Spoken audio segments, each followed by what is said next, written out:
Sonó un golpe en la puerta a las 3 de la madrugada y no fue un golpe cualquiera. Fue uno de esos golpes que tienen prisa y, a la vez, paciencia, uno que te obliga a escuchar hasta el último hilo de silencio de la casa antes de decidir si vas a abrir o no. Abrí la puerta porque aún creo, aunque ya no sé si quiero creer, que a determinadas horas las obligaciones pesan más que los miedos. ¿Y tú qué habrías hecho si, en mitad de la noche, tu mujer que no te reconoce del todo te mira desde la cama con los ojos gastados y, al mismo tiempo, alguien llamara a tu puerta pidiendo ayuda? ¿Qué habrías hecho si el mundo te obligara a elegir entre lo que amas y lo que parece necesitarte en ese mismo instante?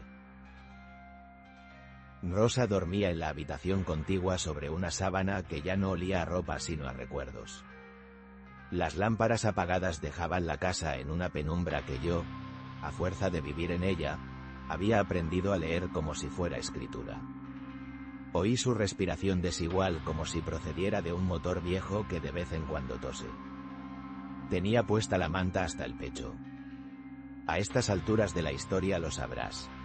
Cuando cuidas a alguien que se va deshaciendo, te acostumbras a vigilar las respiraciones como si fueran relojes.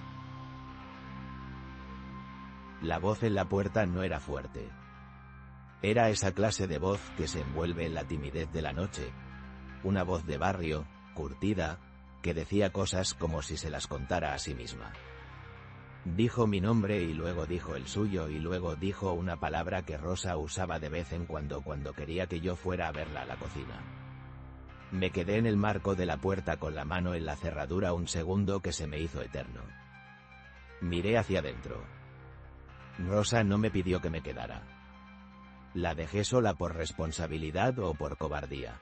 Esa es, también, una forma de monstruo. Cuando abrí la puerta, el pasillo olía a lluvia, a humo, a humedad y a algo que yo no supe nombrar hasta años después. Un hombre se apoyaba en la pared con una camiseta empapada por la lluvia y una bolsa de plástico que hacía repiquetear los bordes con cada respiración. Tenía los ojos cansados, pero no había en ellos la resignación que tenía Rosa. Tenía prisas disfrazadas de necesidad. Me pidió que le dejara pasar un momento para secarse, que si no sería imposible continuar. Dijo que su bicicleta estaba destrozada en la esquina, que había perdido las llaves y que su hijo le esperaba en la pensión y que era un asunto urgente. Su voz era convincente de esa manera peligrosa que tienen las verdades a medias. Recuerdo que pensé en el tiempo, en cómo retirarse a la cama cuando uno tiene la edad que yo tenía entonces se parece a una promesa que nunca se rompe, y que abrir la puerta a un desconocido era, en cierto modo, romper una promesa mínima de seguridad. Y sin embargo, no fui capaz de darle la espalda a ese hombre mojado porque Rosa, los días buenos, me miraba como si yo fuera todavía su rumbo. Abrí y dejé pasar al hombre 15 segundos, tal vez 30, no lo sé. Fue suficiente para que el latido del pasillo se me metiera dentro. Salimos a la escalera. La escalera del edificio es de esas que parecen un pulmón, el único órgano que te queda cuando la casa se queda sin vida. Las luces intermitentes proyectaban la sombra de los peldaños como si fueran dedos. Mientras bajábamos, el hombre hablaba de cosas banales, la lluvia, la bicicleta, el bar cerrado. Y yo respondía con frases cortas porque en mi cabeza estaba Rosa, la sábana, su respiración que no debía aflojar. En un momento, en el rellano del tercer piso, el hombre se detuvo y me dijo: «No te preocupes, la dejo en el portal. No te ocupará mucho». Dijo eso con un tono que yo, ahora, sé que fue una promesa que no le pertenecía. Volví a casa en menos de 5 minutos. Entré y todo era exactamente igual y, sin embargo, distinto. La cama estaba hecha con cuidado, la manta estirada, la cabeza de Rosa colocada exactamente en la almohada, pero su calor había desaparecido. No había rastro de prisa, no había ruido, no había pelea. Solo ese hueco que queda cuando alguien que comparte contigo la mitad de las noches se ausenta sin dejar una razón. Lo primero que pensé fue que se había ido sola, que a veces la enfermedad decide cambiarte de cuarto sin avisar. Llamé a las ambulancias, a la policía local, a los vecinos. Nadie la había visto salir. Las cámaras del portal mostraban a un hombre enfundado en una capucha entrando en el edificio una vez y saliendo otra vez, pero la imagen era borrosa, como si alguien hubiera borrado los detalles con una esponja húmeda. En la toma se me ve pasar con el hombre bajo la lluvia, y luego se ve la puerta cerrarse detrás de mí. No se ve cómo vuelvo a abrirla. Esa noche tiré las mantas al suelo y me senté en la cocina hasta que amaneció. Pensé en todas las vueltas que da la vida antes de dejarte con una sola dirección. Pensé en las pequeñas fallas, el olvido de las llaves, la tapa del frigo mal cerrada, una pastilla que dejaste de darle en el momento equivocado. Me dije que la culpa podía ser un motor útil, pero también un verdugo lento. Los días que siguieron no fueron días, fueron una colección de gestos mecánicos, denuncias, llamadas, visitas al hospital, colocación de carteles que con el tiempo se llenaron de anuncios de venta de sillas de segunda mano y fotos de perros perdidos. Hablé con la policía local y me miraron con esa mezcla de pena y profesionalidad que uno reserva a los casos con pocas pistas. Registraron los accesos de la comunidad, comprobaron el registro de llamadas, revisaron las cámaras de la calle. En una, se veía a una mujer que no era Rosa bajar de un taxi a la hora en que yo había salido. En otra, se me veía a mí caminando solo por la acera, con las manos en los bolsillos. Pequeños fragmentos que no encajaban en una sola película. En un momento, un vecino, Mateo, que llevaba años viviendo en el cuarto piso y que tenía esa manera de hablar despacio que caracteriza a la gente que ha enterrado suficientes secretos como para hablar con calma, se me acercó con un sobresalto. Me dijo, muy quedo, que había visto algo extraño la noche anterior. Una sombra que volvía a la ventana del piso de Rosa. No sabía decir si era una persona o la cortina movida por la corriente, pero había algo que lo dejó sin dormir. Me quedé escuchando mientras la casa se llenaba de ruidos como si intentara recordar dónde había puesto una cosa.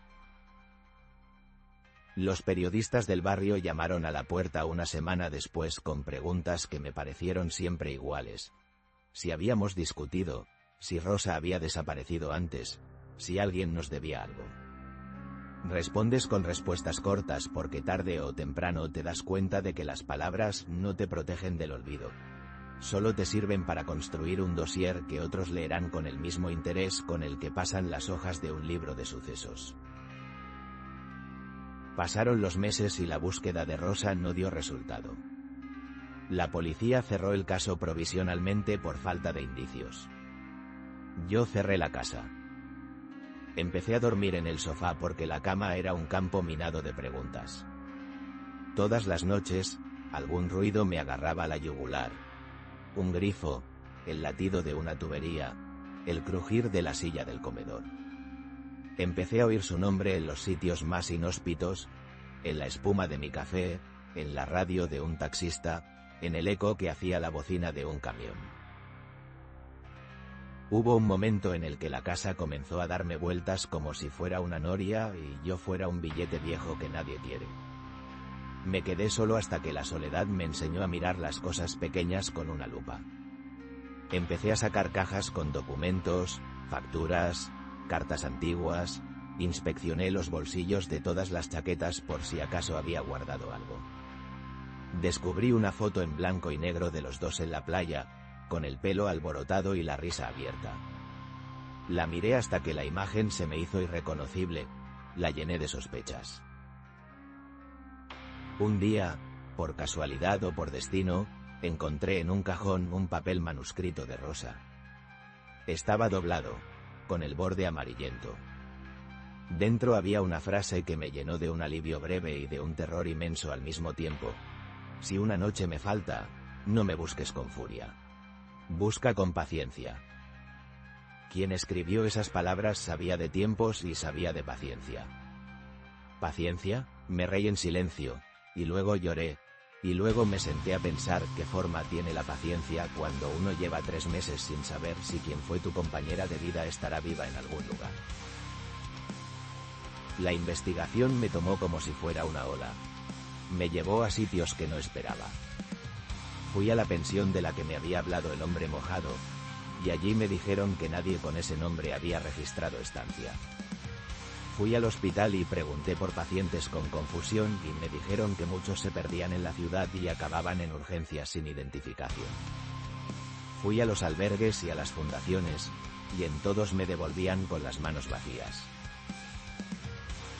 Cada pista falsa era como una costura que se abría de nuevo y te deja en el frío. Empecé a encontrar pequeñas señales en la casa que no sé si fueron dejadas por alguien o surgieron de mi propia necesidad de que existieran. Una silla apoyada en el balcón, una taza que no era la nuestra, una bufanda que colgaba de la percha donde yo no la recordaba haber puesto. Eran como migas que alguien dejaba para confundir al que viene detrás o para que yo me sintiera acompañado en el desierto. La gente del barrio, al principio compasiva, se fue acostumbrando a mi figura. A veces me miraban con cariño, a veces con fastidio. Los días buenos traían visitas inesperadas. Amigas de Rosa que venían a encender velas, hombres que decían haberla visto a la salida del mercado. Otra vez, un joven periodista me trajo una grabación de la cámara del pago de un parquímetro donde se ve a una mujer que camina con una bolsa y que por un instante parece alargar la mano hacia el brazo de un desconocido. Me pasé la noche mirando esa imagen hasta que la imagen me devolvió una mirada y la sonrisa de la mujer se hizo mía como si me hubiera robado algo íntimo. En esos meses comprendí otra cosa. La gente se acostumbra a tus faltas y luego las habla en pasado como si nunca hubieran sido presentes. Aprendes a vivir con la duda porque la duda es menos cruel que la certeza de que tu acto, en aquel momento pequeño, cambió el destino de alguien. Empecé a pensar que quizá, si me hubiera quedado aquella noche, Rosa seguiría en la cama. O quizá, si me hubiera quedado, habría sido yo quien pedía auxilio cuando el silencio se hiciera insoportable. A los pocos meses, un hombre tocó a mi puerta a las 9 de la noche con una carta que traía un sello extranjero. La mirada que traía era distinta a las de los otros. Era la de quien ha visto demasiadas calles y aún reconoce una que le ha pertenecido. La carta decía que había alguien que quería hablar conmigo. No escribía de Rosa como un hecho consumado. Escribía de ella como si fuera una promesa incumplida. Me dieron una dirección en un barrio que yo no frecuentaba. Fui. La calle olía a pan recién hecho y a neumáticos. Me esperó en la puerta de un portal una mujer de mediana edad con los ojos de un hombre que había aprendido a disimular su sorpresa. Tenía una chaqueta muy usada y un olor a colonia que no era nuestro. Me dijo que Rosa había estado allí, pero como si estuviera contando la historia de alguien que no era la misma persona que conoces. Dijo frases que me hicieron sentir alegría y náusea a la vez. Tu mujer vino hace meses. Se quedó un tiempo. Habló de ti. Dijo que la querías bien. Dijo que no la buscaran con furia. Yo escuchaba y las palabras se me pegaban en el pecho como si fueran clavos. Me mostró un cuaderno donde Rosa había escrito días y nombres en una caligrafía que yo reconocí como aquella suya en las tardes de verano.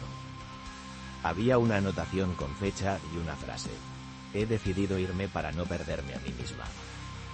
Le pregunté si eso significaba que me había dejado. La mujer me miró como si le pidiera a mí que cerrara una puerta que ella había visto abrir y no entender por qué lo hacía. Volví a casa con el cuaderno bajo el brazo y una sensación de haber recorrido un país ajeno. Si todo fuera una decisión, mi culpa tendría límites. Si no lo fuera, mi culpa sería una herida abierta en la que cualquier viento se cuela. A veces pienso que el hombre bajo la lluvia, la noche de la desaparición, no era más que un talismán que la vida me lanzó para ver si yo era capaz de elegir el camino correcto. Otras veces pienso que fue un oportunista, o un testigo que no supo decir lo que vio. Con los años uno aprende a ordenar las pérdidas. No es que las borres, es que las acomodas en cajas a las que visitas con menos frecuencia. Algunos días te sorprendes hablando en voz alta con quien ya no está. Otros simplemente sigues con gestos que eran de los dos y ahora te parecen una burla a la soledad. Aún así, hay cosas que no se acomodan. Los ruidos extraños que suenan como un nombre en la medianoche. Un zapato que aparece fuera de sitio. La sensación de que algo ha pasado por el umbral y te ha dejado una estela de ausencia.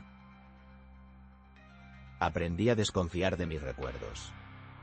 No porque sean falsos, sino porque en la casa de la memoria habitan muchas sombras que se disfrazan de luz.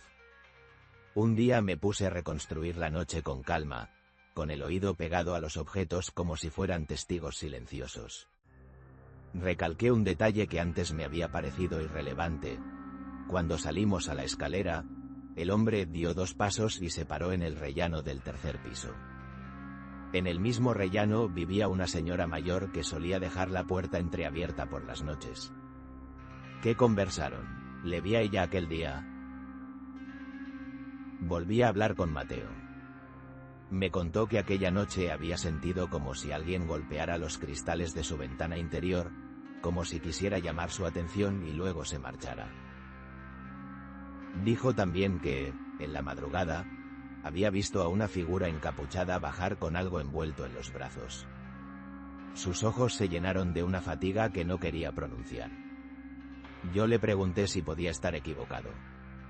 Me dijo que quizá todos estamos equivocados y que la memoria, a veces, hace trampas para sobrevivir. Con el tiempo, empezaron a llegar cartas anónimas al buzón. Una decía: no busques más. Te lo agradezco. Otra decía: perdón por lo que viste.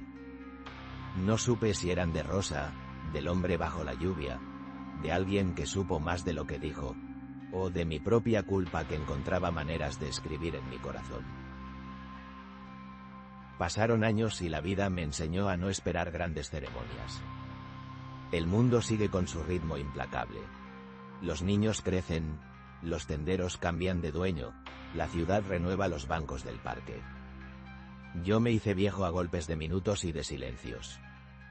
En el cumpleaños de Rosa, que solíamos celebrar con tarta y una canción que yo no logro entonar sin que algo se me enrede en las palabras, salí a la calle y caminé hasta la playa donde habíamos ido de jóvenes.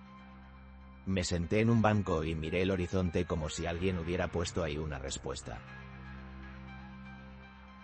La gente que no ha pasado por esto piensa que, llegado un momento, la ausencia se vuelve una costumbre. No es así. La ausencia es como una marea. A veces se retira y te deja al descubierto, y otras se acerca muy lentamente hasta que parece que te va a cubrir entero. En mi caso, la marea trajo y siguió trayendo recuerdos y falsas certezas. Seguía oyendo golpes en la puerta a horas imposibles y, muchas veces, me levantaba sin pensarlo para abrir, solo para encontrar el pasillo vacío. Me decía que tal vez el hombre era un hábito de la ciudad, un personaje que vuelve para recordar que tú existes. Hay noches en que, sentado junto a la chimenea, me sorprendo contando las cosas que hice bien. Las pequeñas reparaciones, las comidas calientes cuando ella se negaba a comer, las veces que la llevé al médico aun cuando me decía que era por gusto propio. Me consuelo con esos actos como si fueran perlas que un collar antiguo me devolviera la dignidad.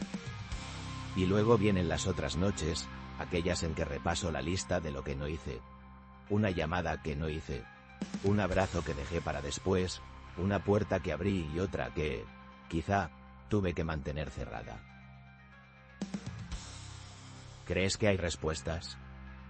Si me lo preguntas ahora, después de tanto, diría que la verdad no siempre se parece a la justicia. A veces la verdad es una membrana que se estira hasta que deja entrar lo que quieres ver. Otras veces, la verdad es un espejo partido en 1000 pedazos que nadie se atreve a juntar. En mi caso, aprendí a convivir con la pregunta sin esperar que alguien me la resolviera. Hace poco, encontré en un cajón un collar que Rosa llevaba siempre en primavera. Era una cadena delgada con un pequeño colgante en forma de hoja. Lo toqué y sentí una especie de electricidad mínima, como si alguien hubiera pasado un dedo y dejado un rastro. No puedo probar que ella me dejó una pista, ni puedo probar que la persona del portal fue un salvador ni un ladrón. Lo único que sé con certeza es que la vida nos hace elegir y nos devuelve, a veces, las consecuencias en forma de preguntas que no se responden. Me gusta contar esto junto a la chimenea en noches así porque el fuego abre puertas que la ciudad mantiene cerradas por miedo a las respuestas. Y porque a quien escucha, le gusta creer que las historias tienen un cierre. Pero la mía no lo tiene. Queda, en cambio, un rastro de hechos y una sensación. La sensación de que en la frontera entre la compasión y la omisión se juega la mayor parte de nuestra humanidad. Y en esa frontera, yo me quedé a vivir con una duda que fue creciendo como una planta que no pide permiso. A veces, cuando la casa se queda en silencio, me levanto y camino por los pasillos como si buscara una cosa que sé que perdí y que, al mismo tiempo, temo encontrar. Abro la puerta y miro el rellano. Escucho el viento en la perpendicular de la escalera y espero un golpe, una voz, una broma, cualquier cosa que me devuelva la noche en la que tomé la decisión que ahora pesa. Pero la mayoría de las veces no pasa nada. Y entonces me digo a mí mismo que quizá lo que duele no es haber elegido, sino haber asumido que nuestro primer deber es no fallar, cuando la vida, en realidad, nos pide que aprendamos a cargar con las consecuencias. No te cuento esto para que me compadezcas ni para que me juzgues. Te lo cuento porque en la noche, junto a la chimenea, las historias comparten su peso y a veces, si las dejas, te enseñan a estar mejor con tus propias sombras. Si alguna vez te encuentras ante una puerta a las 3 de la madrugada, con alguien fuera que pide ayuda y alguien dentro que depende de ti, recuerda que no hay reglas que sirvan para todos los casos. Lo único que hay son consecuencias y la forma en que las llevas. Desde entonces, nunca he vuelto a cerrar los ojos del todo.